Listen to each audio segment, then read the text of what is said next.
Yes. Hey, and welcome to an episode of Breaking Bread. Breaking Bread is when I bring. I didn't have my script in front of me, and I was trying to stall long enough, and it didn't work. So I'm gonna just power through and go again.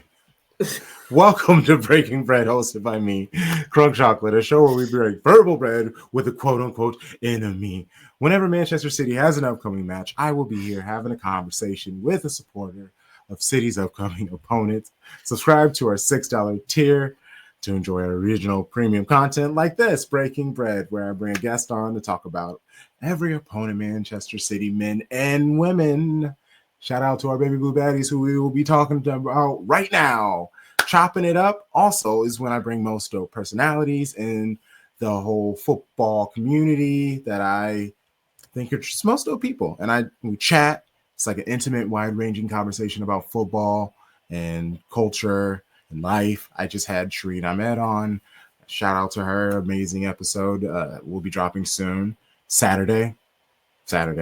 Yes. So after all the games get done, you just hop on YouTube, pull up your podcasting app, just play a wonderful episode.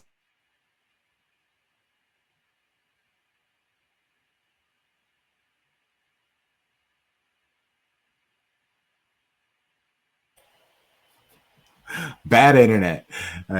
We will be putting the episodes out on YouTube and your podcasting apps. $6 tiers is how you can enjoy this full episode. But I'm wasting your 15 minutes, so let's get to it, shall I? We're talking some women's WSL action. Yeah, there's a lot of chaos coming up in March for City, which involves Chelsea 4 times in like 12 days in 3 competitions. But so like that's kind of frustrating and overarching storyline that it's just like looming over us, which could make or break Garrett Taylor. We're going to talk about, because I'm interested even in your thoughts on Garrett Taylor at this moment. Let's get to it. Shitty Gang, welcome.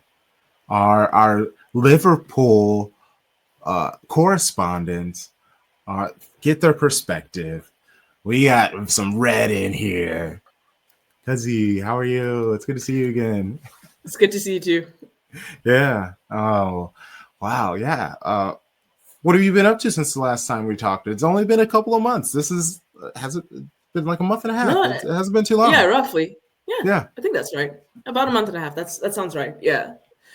Pretty much nothing. Just kind of got it back into I think the last time we spoke, I just come back from vacation, I think. Yeah. And yeah, so I was kind of like just enjoying the last bit of like vacation going into the new year kind of thing. Yes. And then so now it's just like just daily grind kind of stuff. So yeah, that's pretty much it. I haven't had a chance to like kind of go outside all that much. We've had so much snow up here. Yeah. So much snow. So hopefully it kind of tapers down a bit and I can actually get outside and do some winter activities. So wait, what does that mean? Are you like one of those like cross country skiers or? Oh no, not cross country. No way. No, not hockey. But like whenever I can, I try to meet up with a couple of friends and we'll go to some of the different like kind of not massive resorts because those always get so busy. But we try to find the smaller ones where you can just go as a little group, and we just either go snowboarding or skiing, and then in each city and stuff, they always have a rink set up. So like in my city where I stay, there's a rink downtown, or I guess they call it uptown. And then so I do that sometimes with family and friends, but mostly me and my friends try to go out, during winter and go skiing, like mostly downhill. Nice. I have not tried either. Whenever I go to resorts with friends, they go skiing and snowboarding. I do the jacuzzi. I do the cocktails. I'll even hop on the like inner tubes that go down the hill and back and forth. Like I'll do that. Yeah, tubing. Tubing is fun. Yes. Tubing is fun. Yeah. I'll do that. I keep it very simple. This is all vibes. I already don't feel too comfortable surrounded by all this snow. Like it's already a pretty strange scenario. So I'm gonna vibes. Yeah, I mean, because it's just for us, like we spend so much time indoors because of the weather that you just have to do something. You just have to get out and do something. So and then in our summer, like that's when we don't stay indoors. We're always like out doing something because we're trying to take advantage of the good weather. And fortunately, we're in one part of Canada, well, a part of Canada that has a good summer. So whenever the summer hits, people are outdoors all the time. Yeah. Oh, I mean that's Canada. Yeah, Yeah. I don't mind being outside. Even though I like playing sports, I have a rule where I try not to play the sports where falling is like a part of the skill almost. So like I don't rollerblade or like skate or like those any of those things where it's just like, oh yeah, falling. That's just part of it. I'll play like I grew up playing rugby, so like I'll go out and play like old boys and like soccer and basketball. I'll play those because I guess that feels a little more familiar. But like, how's it you can play rugby but you don't want to rollerblade? Like it makes sense because I guess it's not me individually like falling and hurting myself. Okay. Whereas it's someone else tackling you. It's someone else. It's a team. Like I mean, technically, if my team is good enough, we could just beat them down, and I don't even like really hurt myself. The perfect scenario. I get it. I understand where you're coming from. I learned a long time ago I don't make sense, and so I just try to embrace it where I can. If you're trying to find logic and why I can do one thing or how it doesn't work. I try to keep it like good on both sides. Mm-hmm. It's just like a little bit of positive, a little bit of chaotic. Sometimes the chaos gets a little out. Sometimes the positivity gets way out. But no negative though. Be a good person. Okay. Be a good person. I understand it. Yeah, a little chaos is fun. A little chaos is fun.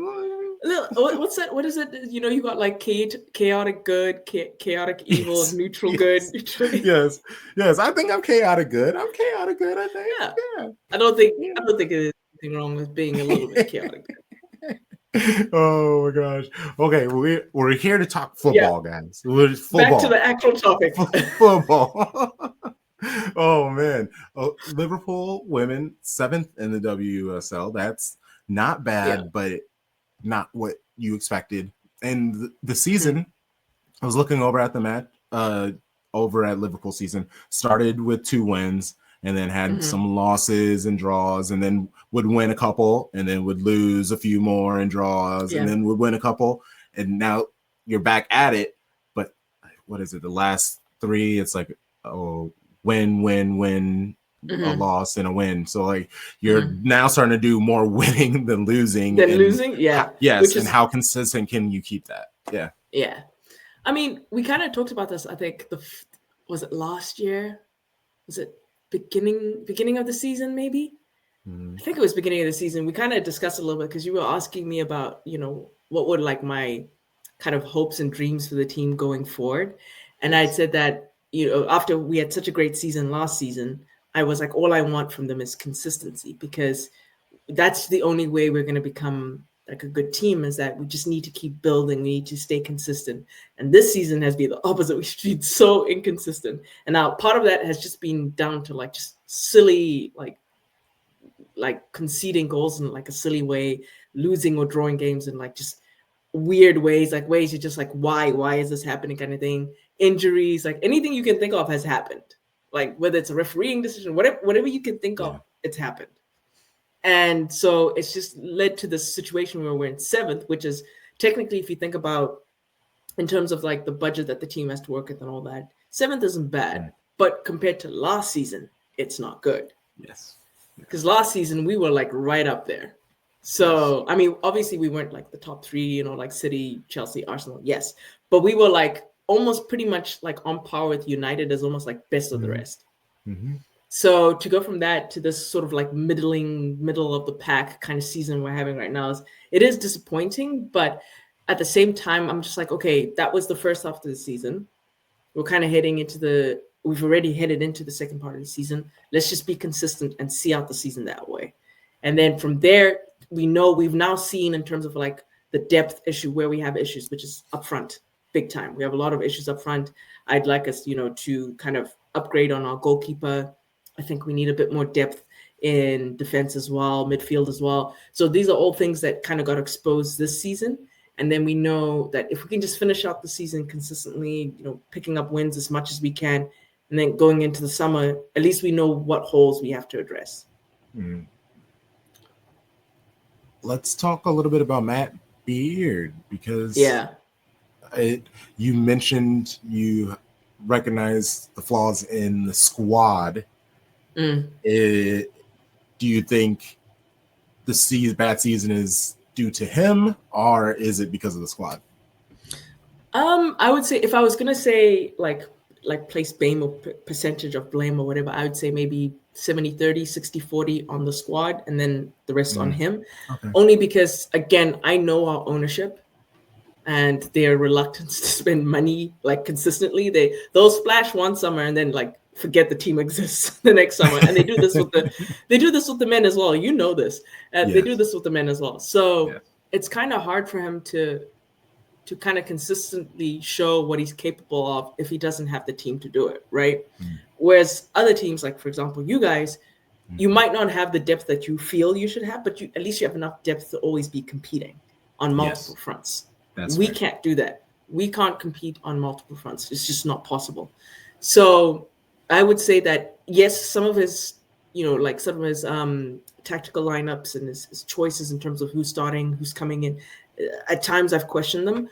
But on the flip side, I've also looked at the bench and been like, well, what is he supposed to do?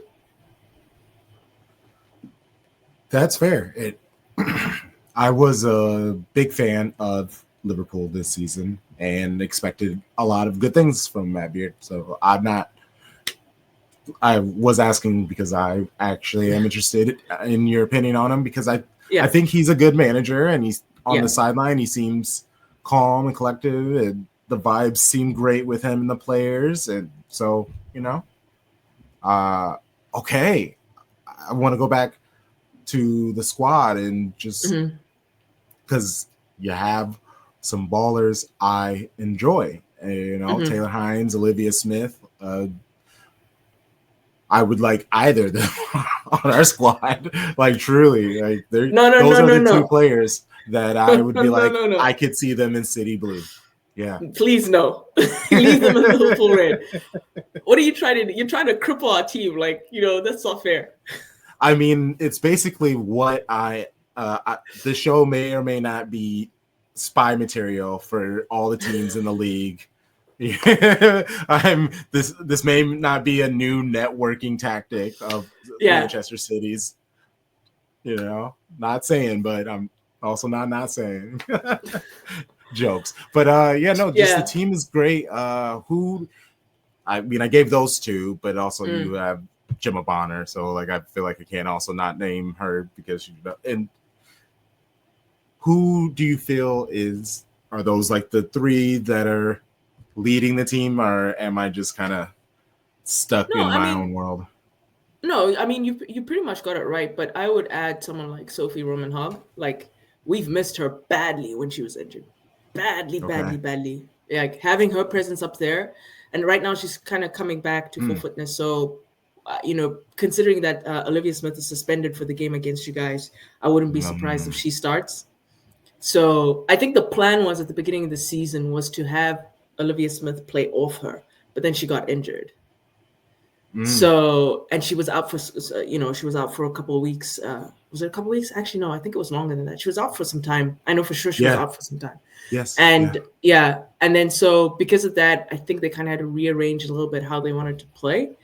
And we just couldn't kind of cope with her loss. So I would say, she's definitely someone that, in terms of when you look at the team and you say, who are the vital pieces that, going into the summer and stuff, we cannot afford to lose. She's another one. I would say her and Maya Enderby as well.